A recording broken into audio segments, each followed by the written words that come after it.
Título 4.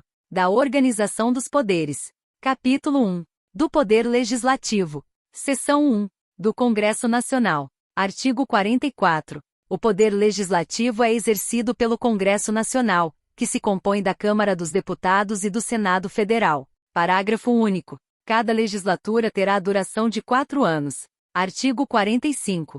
A Câmara dos Deputados compõe-se de representantes do povo, eleitos, pelo sistema proporcional, em cada estado, em cada território e no Distrito Federal. Parágrafo 1º. O número total de deputados, bem como a representação por estado e pelo Distrito Federal, será estabelecido por lei complementar, proporcionalmente à população, procedendo-se aos ajustes necessários, no ano anterior às eleições, para que nenhuma daquelas unidades da federação tenha menos de 8 ou mais de 70 deputados. Parágrafo 2º. Cada território elegerá 4 deputados. Artigo 46. O Senado Federal compõe-se de representantes dos estados e do Distrito Federal, eleitos segundo o princípio majoritário. Parágrafo 1º. Cada estado e o Distrito Federal elegerão 3 senadores, com mandato de 8 anos. Parágrafo 2º. A representação de cada estado e do Distrito Federal será renovada de 4 em 4 anos, alternadamente por 1 e 2/3. Parágrafo 3º. Cada senador será eleito com 2 suplentes. Artigo 47. Salvo disposição constitucional em contrário, as deliberações de cada casa e de suas comissões serão tomadas por maioria dos votos, presente a maioria absoluta de seus membros. Seção 2. Das atribuições do Congresso Nacional. Artigo 48. Cabe ao Congresso Nacional, com a sanção do Presidente da República, não exigida esta para o especificado nos artigos 49, 51 e 52, dispor sobre todas as matérias de competência da União, especialmente sobre: inciso 1. Sistema tributário, arrecadação e distribuição de rendas. Inciso 2. Plano plurianual, diretrizes orçamentárias, orçamento anual, operações de crédito, dívida pública e emissões de curso forçado. Inciso 3. Fixação e modificação do efetivo das Forças Armadas. Inciso 4. Planos e programas nacionais, regionais e setoriais de desenvolvimento. Inciso 5. Limites do território nacional, espaço aéreo e marítimo e bens do domínio da União. Inciso 6. Incorporação, subdivisão ou desmembramento de áreas de territórios ou estados, ouvidas as respectivas Assembleias Legislativas. Inciso 7. Transferência temporária da sede do Governo Federal. Inciso 8. Concessão de anistia. Inciso 9. Organização administrativa, judiciária, do Ministério Público e da Defensoria Pública da União e dos Territórios e organização judiciária e do Ministério Público do Distrito Federal. Inciso 10. Criação, transformação e extinção de cargos, empregos e funções públicas, observado o que estabelece o artigo 84, inciso 6, alínea B. Inciso 11. Criação e extinção de ministérios e órgãos da administração pública. Inciso 12. Telecomunicações e radiodifusão. Inciso 13. Matéria financeira, cambial e monetária, instituições financeiras e suas operações. Inciso 14. Moeda, seus limites de emissão, e montante da dívida mobiliária federal. Inciso 15. Fixação do subsídio dos ministros do Supremo Tribunal Federal, observado o que dispõe os artigos 39, parágrafo 4º, 150, inciso 2, 153, inciso 3, e 153, parágrafo 2º, inciso 1. Artigo 49. É da competência exclusiva do Congresso Nacional. Inciso 1. Resolver definitivamente sobre tratados, acordos ou atos internacionais que acarretem encargos ou compromissos gravosos ao patrimônio nacional. Inciso 2. Autorizar o Presidente da República a declarar guerra, a celebrar a paz, a permitir que forças estrangeiras transitem pelo território nacional ou nele permaneçam temporariamente, ressalvados os casos previstos em lei complementar. Inciso 3. Autorizar o Presidente e o Vice-Presidente da República a se ausentarem do país, quando a ausência exceder a 15 dias. Inciso 4. Aprovar o estado de defesa e a intervenção federal, autorizar o estado de sítio, ou suspender qualquer uma dessas medidas. Inciso 5. Sustar os atos normativos do Poder Executivo que exorbitem do poder regulamentar ou dos limites de delegação legislativa. Inciso 6. Mudar temporariamente sua sede. Inciso 7. Fixar idêntico subsídio para os deputados federais e os senadores, observado o que dispõe os artigos 37, inciso 11, 39, parágrafo 4º, 150, inciso 2, 153, inciso 3, e 153, parágrafo 2º, inciso 1, inciso 8. Fixar os subsídios do presidente e do vice-presidente da República e dos ministros de Estado, observado o que dispõe os artigos 37, inciso 11, 39, parágrafo 4º, 150, inciso 2, 153, inciso 3, e 153, parágrafo 2º, inciso 1, inciso 9. Julgar anualmente as contas prestadas pelo Presidente da República e apreciar os relatórios sobre a execução dos planos de governo. Inciso 10. Fiscalizar e controlar, diretamente, ou por qualquer de suas casas, os atos do Poder Executivo, incluídos os da administração indireta.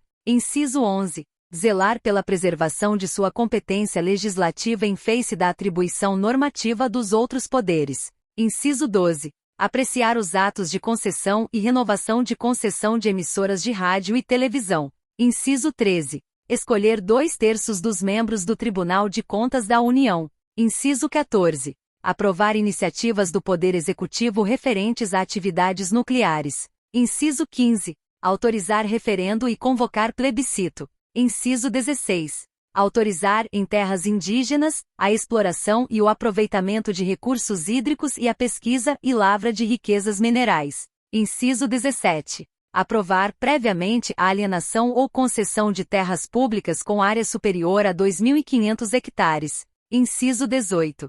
Decretar o estado de calamidade pública de âmbito nacional previsto nos artigos 167b, 167c, 167d, 167e, 167f e 167g desta Constituição. Artigo 50. A Câmara dos Deputados e o Senado Federal, ou qualquer de suas comissões, poderão convocar ministros de Estado, quaisquer titulares de órgãos diretamente subordinados à Presidência da República ou presidente do Comitê Gestor do Imposto sobre Bens e Serviços para prestarem, pessoalmente, informações sobre assunto previamente determinado, importando crime de responsabilidade ausência sem justificação adequada.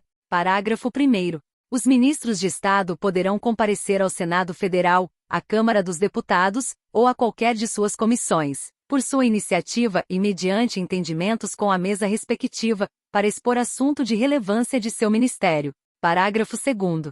As mesas da Câmara dos Deputados e do Senado Federal poderão encaminhar pedidos escritos de informações a ministros de Estado ou a qualquer das pessoas referidas no caput deste artigo, importando em crime de responsabilidade a recusa, ou não, atendimento, no prazo de 30 dias, bem como a prestação de informações falsas. Seção 3. Da Câmara dos Deputados. Artigo 51.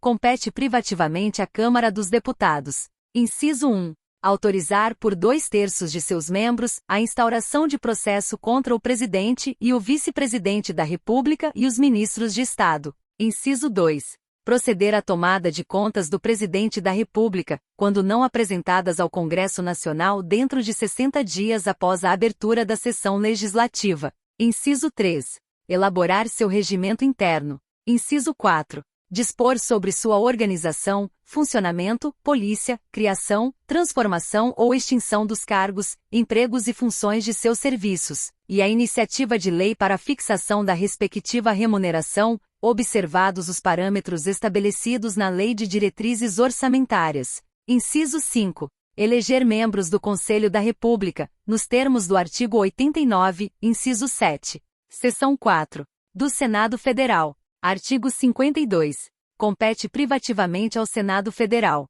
Inciso 1. Processar e julgar o Presidente e o Vice-Presidente da República nos crimes de responsabilidade, bem como os ministros de Estado e os comandantes da Marinha, do Exército e da Aeronáutica nos crimes da mesma natureza conexos com aqueles. Inciso 2. Processar e julgar os ministros do Supremo Tribunal Federal, os membros do Conselho Nacional de Justiça e do Conselho Nacional do Ministério Público, o Procurador-Geral da República e o Advogado-Geral da União nos crimes de responsabilidade. Inciso 3. Aprovar previamente por voto secreto, após arguição pública, a escolha de Alínea A. Magistrados, nos casos estabelecidos nesta Constituição. Alínea B. Ministros do Tribunal de Contas da União indicados pelo Presidente da República. Alínea C. Governador de território. Alínea D. Presidente e diretores do Banco Central. Alínea I. Procurador-Geral da República. Alínea F. Titulares de outros cargos que a lei determinar. Inciso 4. Aprovar previamente por voto secreto, após arguição em sessão secreta, a escolha dos chefes de missão diplomática de caráter permanente. Inciso 5. Autorizar operações externas de natureza financeira, de interesse da União, dos Estados, do Distrito Federal, dos territórios e dos municípios. Inciso 6. Fixar, por proposta do Presidente da República, limites globais para o montante da dívida consolidada da União, dos Estados, do Distrito Federal e dos municípios. Inciso 7. Dispor sobre limites globais e condições para as operações de crédito externo e interno da União, dos Estados, do Distrito Federal e dos municípios, de suas autarquias e demais entidades controladas pelo Poder Público Federal. Inciso 8. Dispor sobre limites e condições para a concessão de garantia da União em operações de crédito externo e interno. Inciso 9. Estabelecer limites globais e condições para o montante da dívida mobiliária dos Estados, do Distrito Federal e dos municípios. Inciso 10. Suspender a execução no todo ou em parte, de lei declarada inconstitucional por decisão definitiva do Supremo Tribunal Federal. Inciso 11. Aprovar, por maioria absoluta e por voto secreto, a exoneração, de ofício, do Procurador-Geral da República antes do término de seu mandato. Inciso 12. Elaborar seu regimento interno. Inciso 13. Dispor sobre sua organização, funcionamento, polícia, criação, transformação ou extinção dos cargos, empregos e funções de seus serviços, e a iniciativa de lei para a fixação da respectiva remuneração, observados os parâmetros estabelecidos na Lei de Diretrizes Orçamentárias. Inciso 14. Eleger membros do Conselho da República, nos termos do artigo 89, inciso 7. Inciso 15. Avaliar periodicamente a funcionalidade do Sistema Tributário Nacional, em sua estrutura e seus componentes, e o desempenho das administrações tributárias da União, dos Estados e do Distrito Federal e dos municípios. Parágrafo único. Nos casos previstos nos incisos 1 e 2, funcionará como presidente do Supremo Tribunal Federal, limitando-se à condenação, que somente será proferida por 2/3 dos votos do Senado Federal, a perda do cargo, com inabilitação, por 8 anos, para o exercício de função pública, sem prejuízo das demais sanções judiciais cabíveis. Seção 5. Dos deputados e dos senadores. Artigo 53. Os deputados e senadores são invioláveis, civil e penalmente, por quaisquer de suas opiniões, palavras e votos. Parágrafo 1º. Os deputados e senadores, desde a expedição do diploma, serão submetidos a julgamento perante o Supremo Tribunal Federal. Parágrafo 2º. Desde a expedição do diploma, os membros do Congresso Nacional não poderão ser presos, salvo em flagrante de crime inafiançável. Nesse caso, os autos serão remetidos dentro de 24 horas à casa respectiva, para que, pelo voto da maioria de seus membros, resolva sobre a prisão. Parágrafo 3º. Recebida a denúncia contra o senador ou deputado, por crime ocorrido após a diplomação, o Supremo Tribunal Federal dará ciência à casa respectiva, que, por iniciativa de partido político nela representado e pelo voto da maioria de seus membros, poderá, até a decisão final, sustar o andamento da ação. Parágrafo 4º. O pedido de sustação será apreciado pela casa respectiva no prazo improrrogável de 45 dias do seu recebimento pela mesa diretora. Parágrafo 5º. A sustação do processo suspende a prescrição, enquanto durar o mandato. Parágrafo 6º.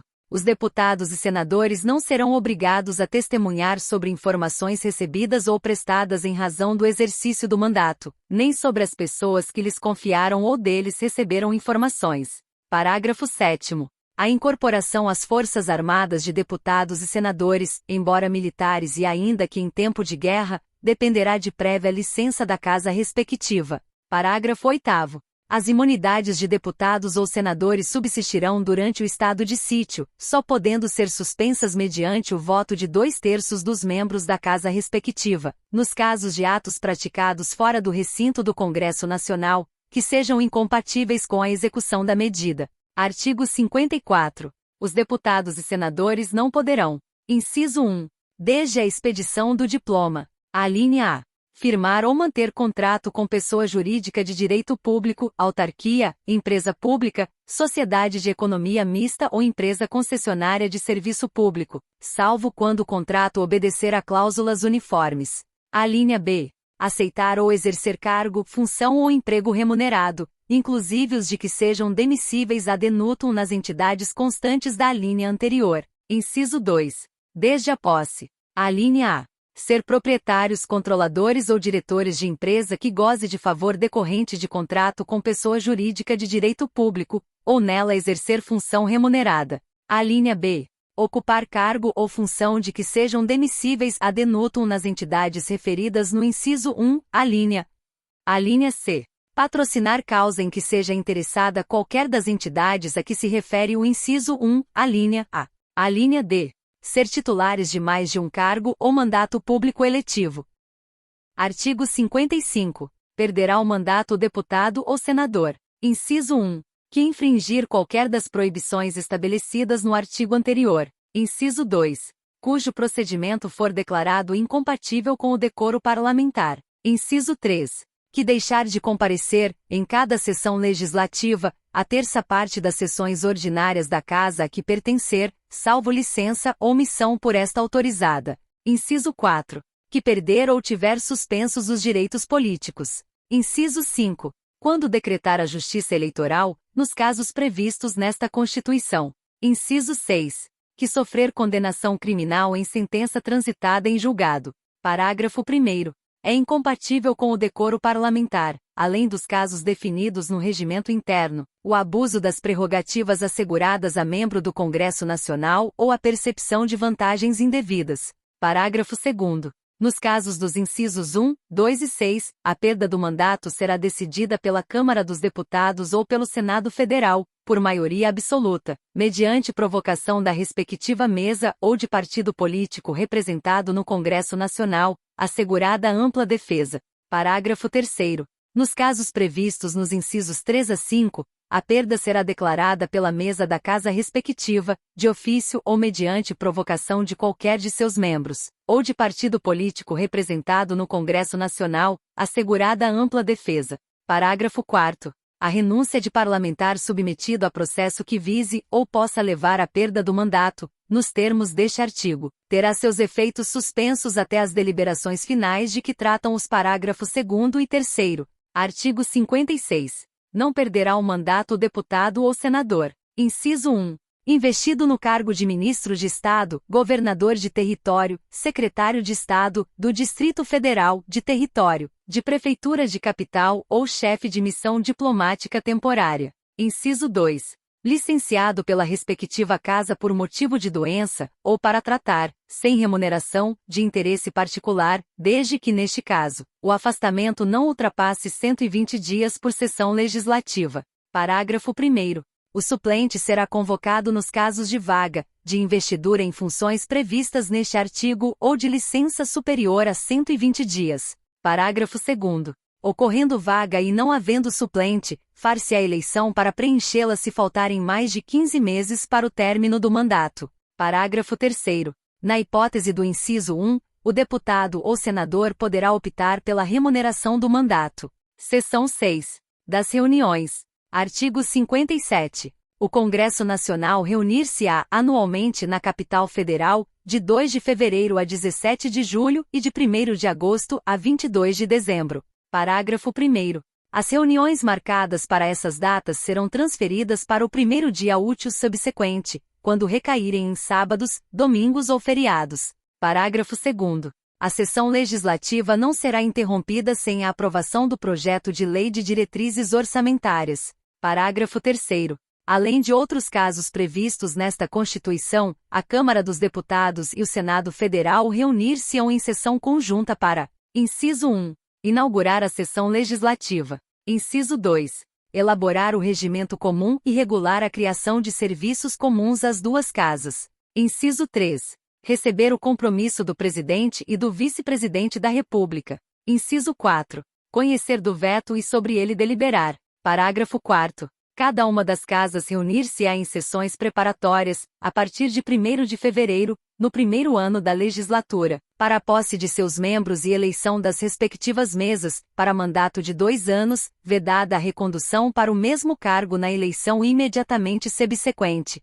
Parágrafo 5º. A mesa do Congresso Nacional será presidida pelo presidente do Senado Federal, e os demais cargos serão exercidos, alternadamente, pelos ocupantes de cargos equivalentes na Câmara dos Deputados e no Senado Federal. Parágrafo 6º. A convocação extraordinária do Congresso Nacional far-se-á. Inciso 1. Pelo presidente do Senado Federal, em caso de decretação de estado de defesa ou de intervenção federal, de pedido de autorização para a decretação de estado de sítio e para o compromisso e a posse do presidente e do vice-presidente da República. Inciso 2. Pelo presidente da República, pelos presidentes da Câmara dos Deputados e do Senado Federal ou a requerimento da maioria dos membros de ambas as casas, em caso de urgência ou interesse público relevante, em todas as hipóteses deste inciso com a aprovação da maioria absoluta de cada uma das casas do Congresso Nacional. Parágrafo 7º. Na sessão legislativa extraordinária,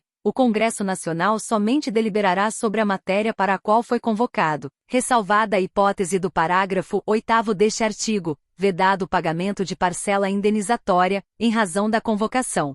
Parágrafo 8º. Havendo medidas provisórias em vigor na data de convocação extraordinária do Congresso Nacional, serão elas automaticamente incluídas na pauta da convocação. Seção 7. Das comissões. Artigo 58. O Congresso Nacional e suas casas terão comissões permanentes e temporárias, constituídas na forma e com as atribuições previstas no respectivo regimento ou no ato de que resultar sua criação.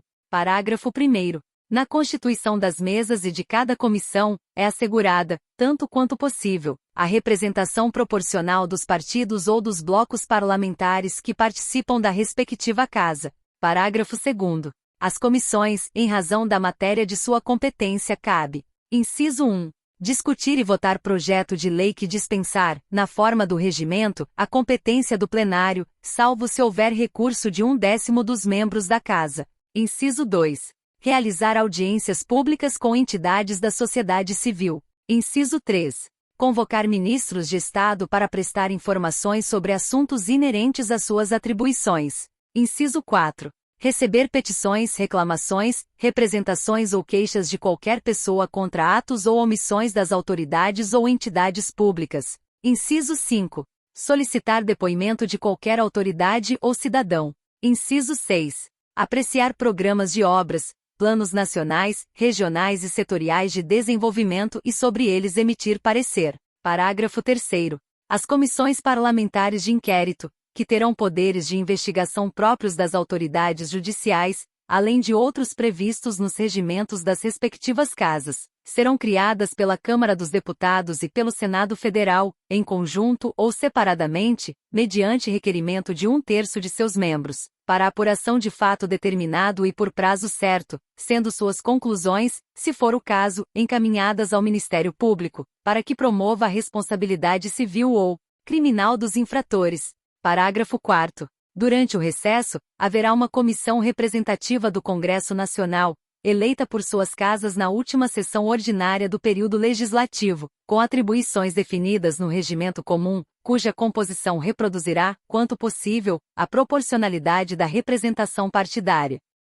Seção 8. Do Processo Legislativo. Subseção 1. Disposição Geral. Artigo 59. O processo legislativo compreende a elaboração de: inciso 1. Emendas à Constituição. Inciso 2. Leis complementares. Inciso 3. Leis ordinárias. Inciso 4. Leis delegadas. Inciso 5. Medidas provisórias. Inciso 6. Decretos legislativos. Inciso 7. Resoluções.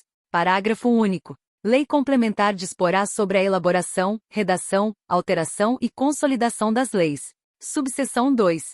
Da emenda à Constituição. Artigo 60. A Constituição poderá ser emendada mediante proposta. Inciso 1. De 1/3, no mínimo, dos membros da Câmara dos Deputados ou do Senado Federal. Inciso 2. Do Presidente da República. Inciso 3. de mais da metade das assembleias legislativas das unidades da Federação, manifestando-se, cada uma delas, pela maioria relativa de seus membros. Parágrafo 1º. A Constituição não poderá ser emendada na vigência de intervenção federal, de estado de defesa ou de estado de sítio. Parágrafo 2º. A proposta será discutida e votada em cada casa do Congresso Nacional, em 2 turnos, considerando-se aprovada se obtiver, em ambos, 3/5 dos votos dos respectivos membros. Parágrafo 3º. A emenda à Constituição será promulgada pelas mesas da Câmara dos Deputados e do Senado Federal, com o respectivo número de ordem. Parágrafo 4º. Não será objeto de deliberação a proposta de emenda tendente a abolir.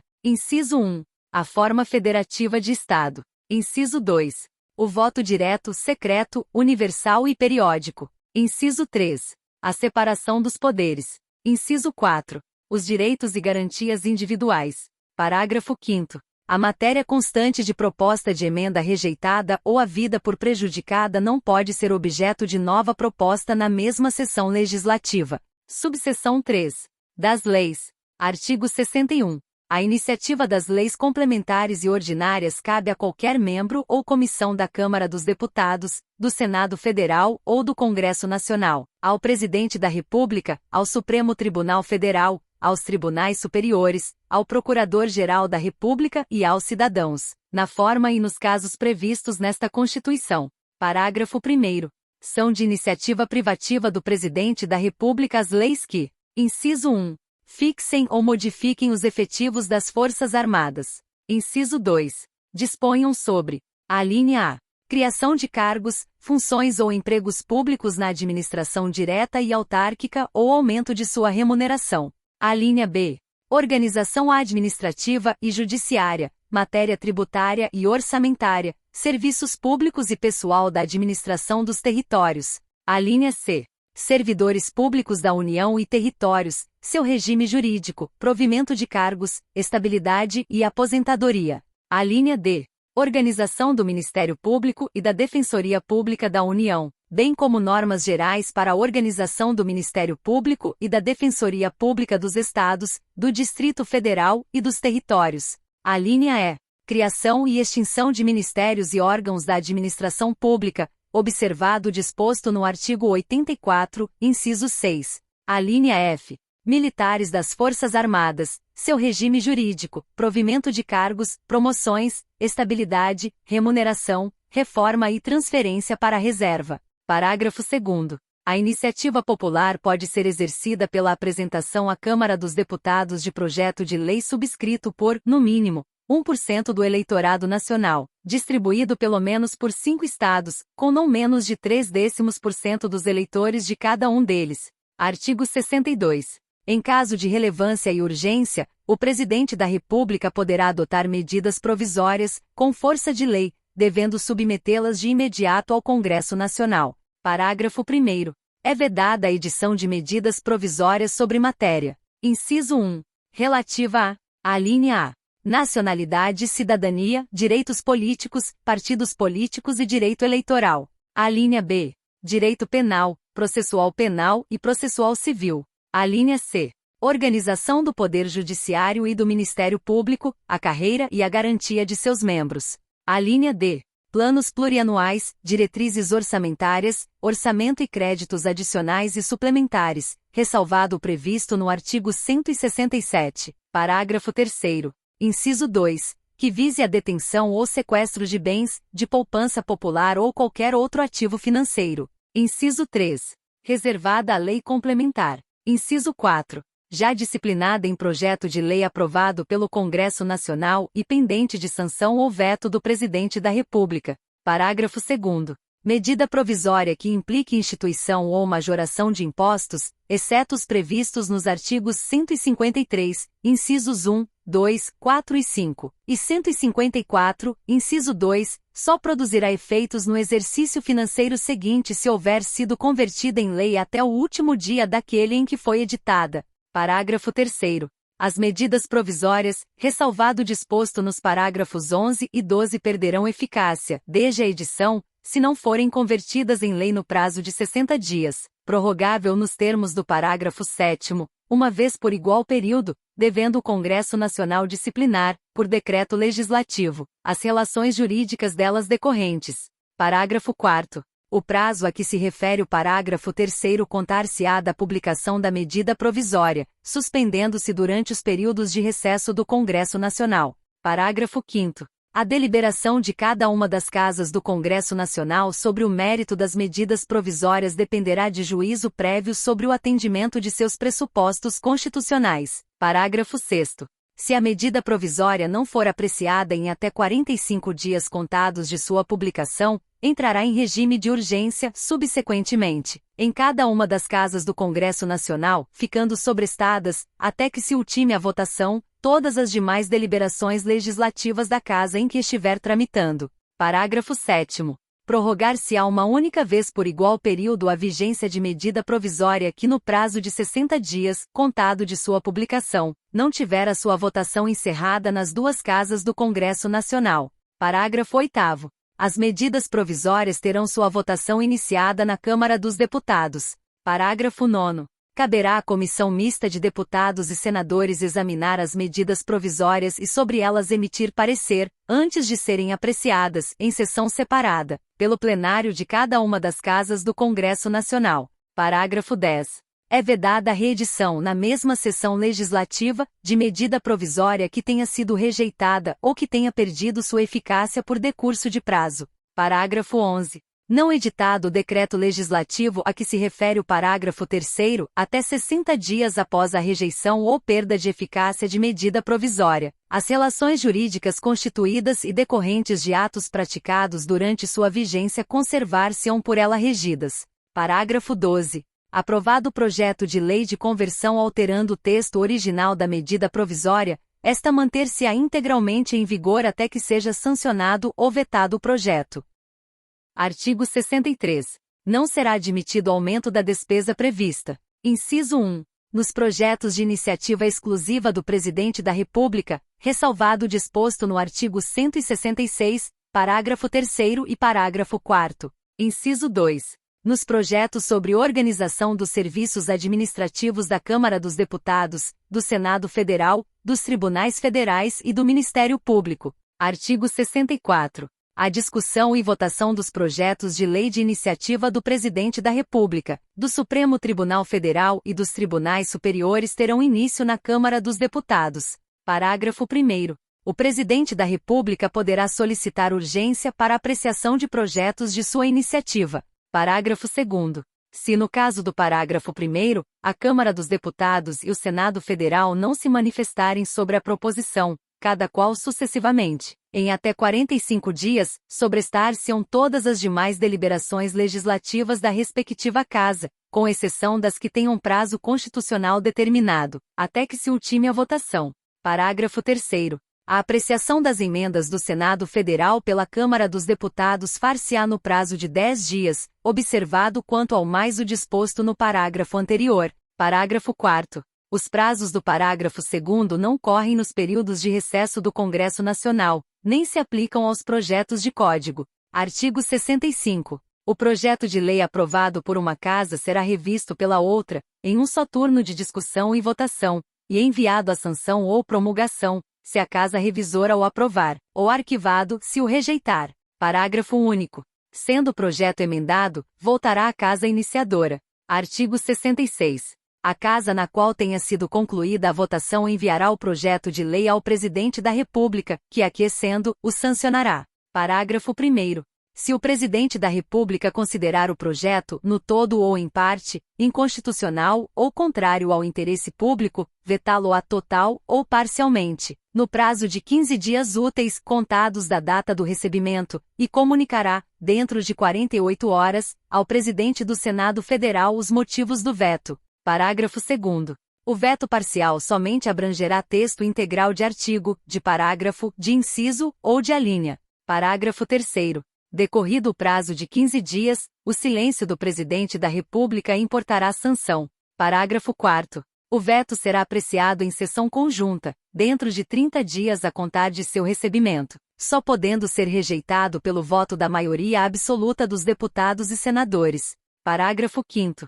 Se o veto não for mantido, será o projeto enviado, para promulgação, ao Presidente da República. Parágrafo 6º. Esgotado sem deliberação o prazo estabelecido no parágrafo 4º, o veto será colocado na ordem do dia da sessão imediata, sobrestadas as demais proposições, até sua votação final. Parágrafo 7º. Se a lei não for promulgada dentro de 48 horas pelo Presidente da República, nos casos dos parágrafo 3º e parágrafo 5º, o Presidente do Senado a promulgará, e se este não o fizer em igual prazo, caberá ao Vice-Presidente do Senado fazê-lo. Artigo 67. A matéria constante de projeto de lei rejeitado somente poderá constituir objeto de novo projeto, na mesma sessão legislativa, mediante proposta da maioria absoluta dos membros de qualquer das casas do Congresso Nacional. Artigo 68.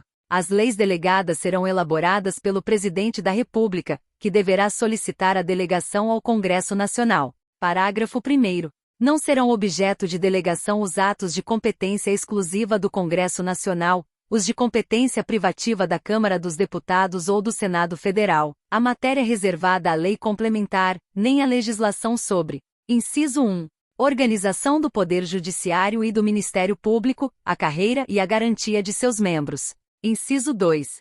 Nacionalidade, cidadania, direitos individuais, políticos e eleitorais. Inciso 3. Planos plurianuais, diretrizes orçamentárias e orçamentos. Parágrafo 2º. A delegação ao Presidente da República terá a forma de resolução do Congresso Nacional, que especificará seu conteúdo e os termos de seu exercício. Parágrafo 3º. Se a resolução determinar a apreciação do projeto pelo Congresso Nacional, este a fará em votação única, vedada qualquer emenda. Artigo 69. As leis complementares serão aprovadas por maioria absoluta. Seção 9. Da fiscalização contábil, financeira e orçamentária. Artigo 70. A fiscalização contábil, financeira, orçamentária, operacional e patrimonial da União e das entidades da administração direta e indireta, quanto à legalidade, legitimidade, economicidade, aplicação das subvenções e renúncia de receitas, será exercida pelo Congresso Nacional, mediante controle externo, e pelo sistema de controle interno de cada poder. Parágrafo único.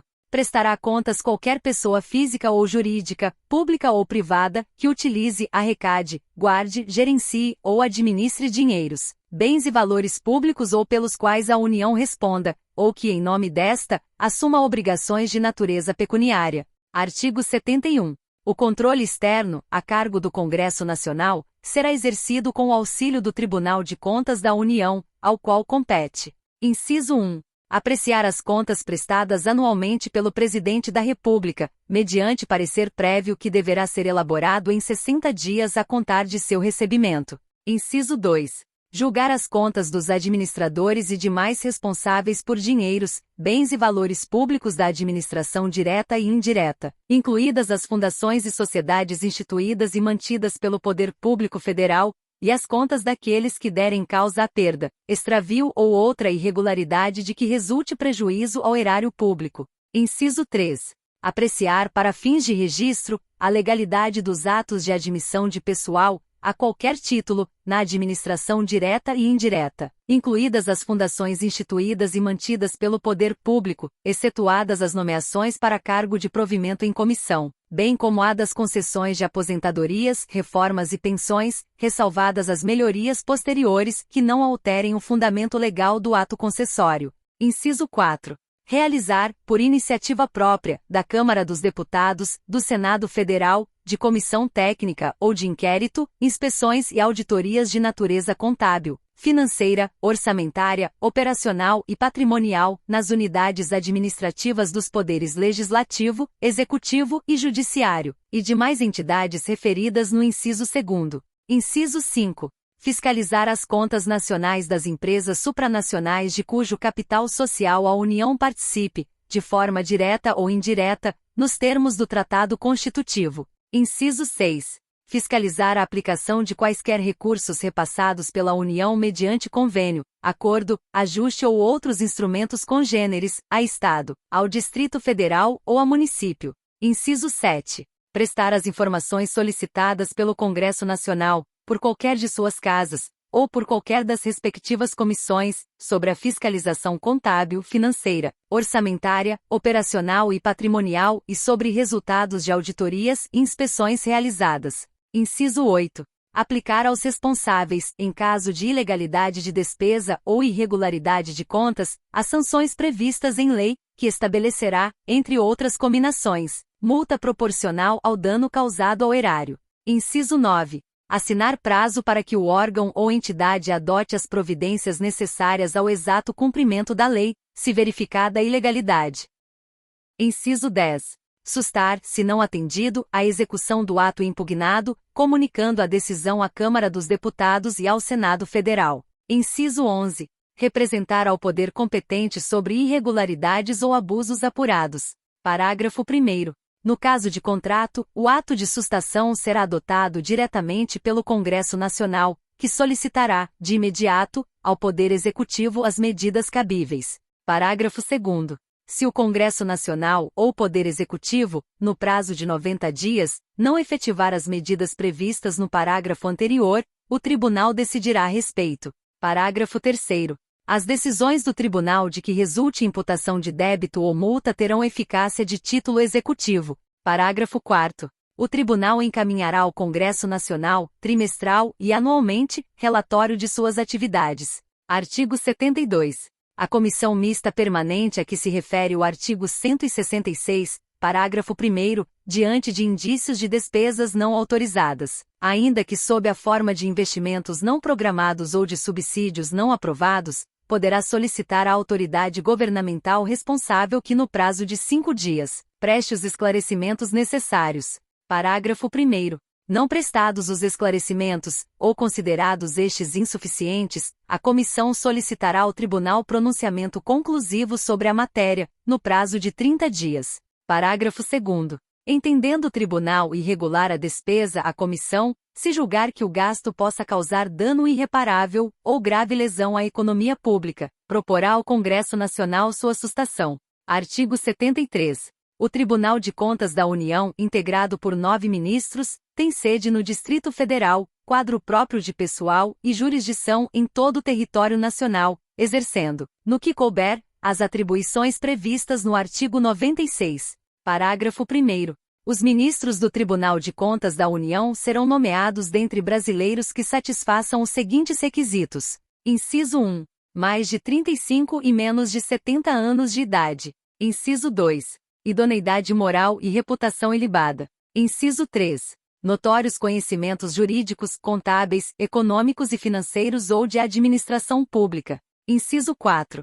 Mais de 10 anos de exercício de função ou de efetiva atividade profissional que exija os conhecimentos mencionados no inciso anterior. Parágrafo 2º. Os ministros do Tribunal de Contas da União serão escolhidos. Inciso 1. 1/3 pelo Presidente da República, com aprovação do Senado Federal, sendo 2 alternadamente dentre auditores e membros do Ministério Público junto ao Tribunal, indicados em lista tríplice pelo Tribunal, segundo os critérios de antiguidade e merecimento. Inciso 2. 2/3 pelo Congresso Nacional. Parágrafo 3º. Os ministros do Tribunal de Contas da União terão as mesmas garantias, prerrogativas, impedimentos, vencimentos e vantagens dos ministros do Superior Tribunal de Justiça, aplicando-se-lhes, quanto à aposentadoria e pensão, as normas constantes do artigo 40. Parágrafo 4º. O auditor, quando em substituição a ministro, terá as mesmas garantias e impedimentos do titular e, quando no exercício das demais atribuições da judicatura, as de juiz de Tribunal Regional Federal.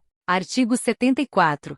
Os poderes legislativo, executivo e judiciário manterão, de forma integrada, sistema de controle interno com a finalidade de: inciso 1. Avaliar o cumprimento das metas previstas no Plano Plurianual, a execução dos programas de governo e dos orçamentos da União. Inciso 2. Comprovar a legalidade e avaliar os resultados, quanto à eficácia e eficiência, da gestão orçamentária, financeira e patrimonial nos órgãos e entidades da administração federal, bem como da aplicação de recursos públicos por entidades de direito privado. Inciso 3. Exercer o controle das operações de crédito, avais e garantias, bem como dos direitos e haveres da União. Inciso 4. Apoiar o controle externo no exercício de sua missão institucional. Parágrafo 1º. Os responsáveis pelo controle interno, ao tomarem conhecimento de qualquer irregularidade ou ilegalidade, dela darão ciência ao Tribunal de Contas da União, sob pena de responsabilidade solidária. Parágrafo 2º. Qualquer cidadão, partido político, associação ou sindicato é parte legítima para, na forma da lei, denunciar irregularidades ou ilegalidades perante o Tribunal de Contas da União. Artigo 75. As normas estabelecidas nesta seção aplicam-se, no que couber, à organização, composição e fiscalização dos tribunais de contas dos Estados e do Distrito Federal, bem como dos tribunais e conselhos de contas dos municípios. Parágrafo único. As constituições estaduais disporão sobre os tribunais de contas respectivos, que serão integrados por 7 conselheiros.